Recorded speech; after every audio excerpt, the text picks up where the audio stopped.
Ito, naba na naman. Taon-taon, paulit-ulit na problema ang kinakaharap ng mga Pilipino. Umaapaw na baha, nasisirang tahanan at pilitang paglikas ng libu-libong pamilya. Pero hanggang ngayon, wala pa ring malinaw na solusyon. Matagal na rin kami nakakaranas ng ganyan. Kapag lumaki na yung tubig sa ilog, nadadamay na kami kaagad. Ikala po namin hindi siya aabot kasi hindi naman po umuulan lang. Pero nung makita na namin na umaagos na yung tubig sa ilog na malakas, yun, pataas na hanggang umakyat na siya sa tupit. Siyempre kinakabahan kami kasi yung mga anak namin. May pumunta sa amin na mga rescuer na magligpit na kami ng mga gamit, lisanin na namin yung bahay namin. Kahit hindi mo gustong lisanin, kahit may mawala, kailangan pa rin iligtas yung sarili mo at yung pamilya mo.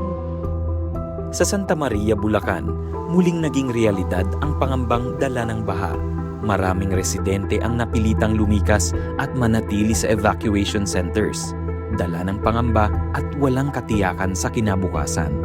Sobrang hirap kasi iba pa rin yung nasa sarili kang tahanan Yung hindi ka walang ingay, safe yung mga anak mo, hindi mo rin alam kung hanggang kailan ka na lang bibigyan ng pagkakataon na may magbibigay ng tulong sa'yo. Sa kanilang oras ng pangangailangan, agad kumilos ang Operation Blessing. Hindi lamang para maghatid ng tulong, kundi pag-asa at paalala na hindi sila nag-iisa. Maraming salamat po sa tulong ninyo. May kumot, may mga dilata, bigas. Lalong-lalong na kailangan namin yung kumot at saka banig. Yung iba natutulog sa sahig, wala man lang karton. Hindi mo na maiisip pa yung ihigaan mo dahil sa bagyo. Bawat isa iniisip paano ulit sila babalik sa dati. Sana wag po kayong magsawa, wag po kayong magsawang tumulong sa mga kagaya namin na sasalanta ng bagyo. Maraming salamat nakarating kayo dito kasi bihira lang kami nakakarating ng mga tulong. Sabi nga nila, habang may buhay, may pag-asa.